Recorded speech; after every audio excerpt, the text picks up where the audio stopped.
le monde, j'espère que vous allez bien. On se retrouve aujourd'hui pour un petit test matériel et présentation.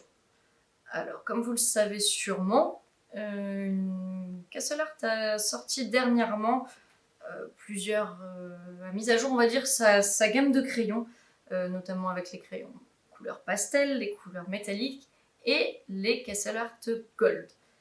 Qui se veulent être à base d'huile majoritairement, comparé à leur ancienne gamme qui serait à base de cire. Concrètement, j'ai eu la toute première gamme Castle Art, je trouve pas on s'en rend pas forcément compte quand on les utilise. Voilà, donc je vous fais cette vidéo pour vous donner mon avis, tout d'abord sur le nuancier, sur le crayon lui-même, et des exemples voilà, dans plusieurs livres de colo dont j'ai pu les tester sur plusieurs types de papier. Alors on va commencer par voilà, vous présenter le nuancier. Si vous voulez vraiment une présentation plus détaillée, vous en trouverez d'autres sur YouTube. Je ne vais pas vous montrer comment il s'utilise en dégradé, avec de l'huile sans essence sans odeur, tout ça. Non, je vais vraiment faire une critique assez rapide. Voilà, alors comme vous pouvez le voir, donc le nuancier, pour moi, est assez complet. Il ne conviendra pas forcément à tout le monde. Moi, c'est vraiment ce qui m'a attiré en premier dans cette gamme. C'est toute la gamme donc, de marron, un peu ocre, les verts aussi que je trouve assez... La gamme de verts que je trouve assez étendue. Les couleurs peau aussi, là, qu'on peut utiliser pour faire des peaux, sont vraiment sublimes. Beaucoup de rouge aussi, rouge carmin, très peu de rose, et moi ça me convient très bien. Contrairement à d'autres qui recherchent des gammes avec beaucoup de rose. Voilà, puis des verts on en retrouve ici aussi, donc pas mal de jaune, orange. Petit bémol peut-être, en tout cas surtout sur le nuancier, c'est toutes ces couleurs-là un peu marron qui semblent être assez similaires. En les utilisant sur d'autres papiers, je me suis rendu compte que la différence de pigments, de couleurs se ressortait bien plus. Alors, moi, pour situer en fait, pour qu'on va dire que ma critique ait un point de repère, je suis quelqu'un qui aime énormément les crayons relativement secs. Enfin, sec, je m'entends. Hein. On va pas utiliser des Bic Kid qui là, pour faire des dégradés, c'est vraiment impossible. Donc quand je parle de gamme relativement sec, c'est surtout donc les Polychromos et les Lightfast. Le premier point, c'est que je trouve ces crayons plus gras que ces deux gammes. Voilà, mais pas extrêmement gras, parce que je n'aime pas les crayons trop gras. Donc c'est vraiment une mine qui est relativement dure, et c'est ça qui est intéressant. Je pourrais pas dire qu'ils sont crémeux comme j'ai pu l'entendre ailleurs, mais ils sont voilà, assez doux, ils glissent très bien sur les papiers, ils se mélangent très très bien, comme vous allez pouvoir le voir dans les différents exemples. Je vais vous montrer quand même un petit peu voilà, la trousse, donc avec les 120 teintes. Le premier petit bémol, c'est qu'il faut absolument faire un nuancier. Je n'utilise très rarement des nuanciers dans mes autres gammes, parce que je trouve que les couleurs sur les corps des crayons, donc là, que ce soit le corps entier ou les bouts, en général, est plutôt représentatif de la couleur. Autant pour les Castle Art, il faut le nuancier. Si je peux peut-être vous montrer un exemple. Si on prenait par exemple hop, le 199. Alors, que j'ai utilisé dans un coloriage récemment, comme vous allez le voir. Voilà. Hop. Donc là, vous avez le corps du crayon et la couleur à côté. On voit bien que c'est assez différent. Donc vraiment, il faut faire un nuancier. Mais bon, c'est vraiment un petit bémol quand on voit la gamme que c'est. Donc, pour reparler donc du crayon en lui-même, je trouve que c'est un crayon qui est relativement léger, mais qui tient bien en main. Le corps est assez gros pour moi. J'en ai taillé plusieurs avec le DAL 133 et aucun souci. Vraiment, bon, je n'ai pas eu de problème de mine cassée, en tout cas pendant le transport, ni pendant que je les ai taillés, chose que certains ont eu. Je trouve que c'est des crayons qui restent une bonne moyenne gamme. Voilà. Donc le nuancier me plaît bien, le crayon lui-même aussi.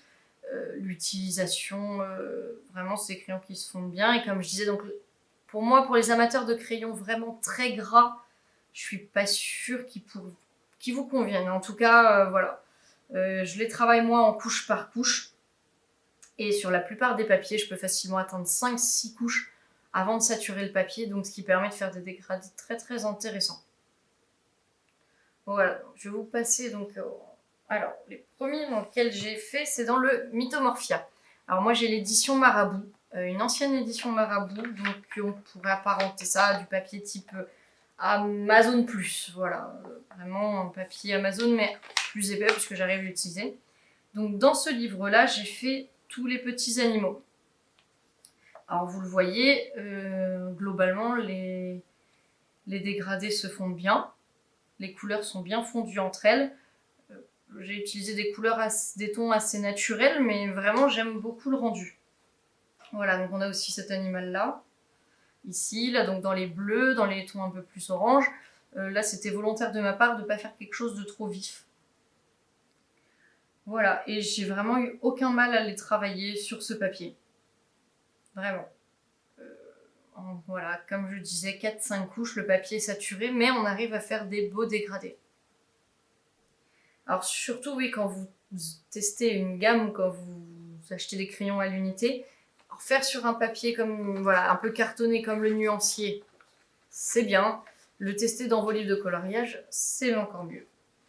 On se rend vraiment compte de l'utilisation parce que tous les crayons ne conviennent pas à tous les papiers. Et après, c'est comme ça qu'on s'adapte. Ensuite, alors, je l'ai testé dans un livre Disney. Le seul que je possède, parce que je colorie que très très peu de Disney.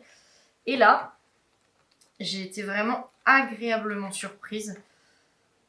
Parce que c'est un livre dans lequel j'ai déjà fait plusieurs coloriages. Alors, je vais vous les montrer rapidement. Donc il y a celui-ci, surtout, que j'ai fait essentiellement au Polychromos et au Lightfast.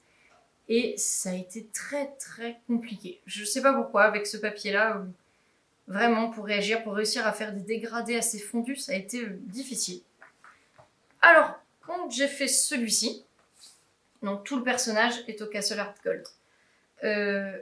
Vraiment, pour faire là des dégradés, alors c'est pas la même taille de personnage, pas les mêmes tailles de fond, j'en conviens, mais même la peau, j'espère que vous le verrez bien en tout cas, les dégradés se sont faits tout seuls. Vraiment, toujours. Moi, je travaille en couche par couche, donc je vous donne voilà, juste mon avis là-dessus. Vraiment, j'ai trouvé qu'ils étaient très bien.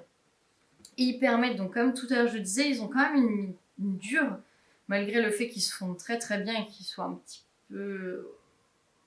J'aime pas le terme crémeux, mais voilà. Malgré qu'ils glissent très bien sur le papier, on peut très bien faire un effet cheveux aussi bien qu'avec les polychromes, je trouve. Voilà. Donc, et les teintes de peau qui sont vraiment très intéressantes, que j'exploiterai d'autant plus à l'avenir. Voilà, et donc je vais vous montrer donc un troisième exemple, cette fois-ci donc dans un livre de Anna Carlson, donc c'est une édition Gibbs Smith. Donc encore un papier différent, donc qui est certes épais, mais voilà, alors j'espère que vous le verrez bien.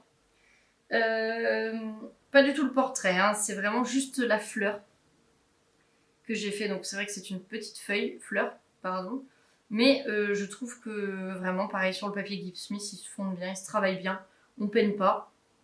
Pour les personnes qui pourraient avoir des difficultés voilà, de la main, d'avoir peut-être des raideurs ou des vraiment où ça pourrait être difficile de colorier pendant longtemps parce que notamment en travaillant en couche par couche, ça demande plus de temps et plus peut-être plus difficile. Vraiment, j'ai rien à en retirer là-dessus. Il se travaille très bien.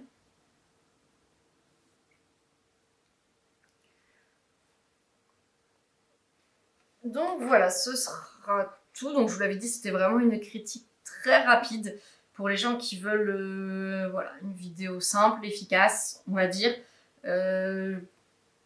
Point négatif, puisque c'est vraiment ça aussi qui compte. Donc les corps des crayons qui ne correspondent pas aux crayons. Alors pour moi c'est un point négatif, mais ce ne sera pas pour tout le monde. Je trouve les crayons assez légers. C'est sûrement la qualité du bois qui doit y faire, hein, comparé à des crayons haut de gamme. Voilà, j'aime bien les crayons qui ont un peu de poids en main, mais bon, ça c'est pareil, on arrive à s'y faire. Et ensuite, gros point positif, leur pigmentation, vraiment. Le fait qu'ils se marient très très bien avec d'autres gammes. C'est vrai que là, je ne l'ai pas montré, mais j'avais fait des essais donc, de combo avec Lightfast et Polychromo, ça se fond très bien. Tout comme les Castle Art Pastel en fait. Et vraiment le nuancier, je trouve qu'on a des couleurs qu'on retrouve un peu ailleurs, mais d'autres qui sont un peu inédites. Moi, c'est vrai que par exemple, là, des roses un peu comme celui-là, là, je n'en avais pas. Des espèces un peu de vieux roses. Toutes les gammes un peu gris, là, et taupe. Voilà. Les marrons, j'en ai jamais assez par rapport à ce que je colorie. Et même les bleus, on n'en a pas tant que ça, donc des bleus et un peu de turquoise, mais je trouve qu'ils sont vraiment simples et efficaces. Il n'y a pas besoin de plus. Et la gamme de le violet, qu'on retrouve aussi très peu, je trouve, dans pas mal de gammes de crayons. On est assez limité en crayon violet, et là, du coup, on en a pas mal. Voilà, donc n'hésitez pas à me laisser un petit commentaire pour me dire si vous les avez, si vous les avez déjà testés, si vous tentent. Voilà, en tout cas, vous les retrouvez sur Amazon. Alors ils sont régulièrement en promotion, donc avec la trousse, à 65 €. C'est assez régulier qu'ils fassent des promotions, sinon ils sont à 80 € de base. Voilà, donc je vous souhaite une bonne journée et je vous dis à bientôt.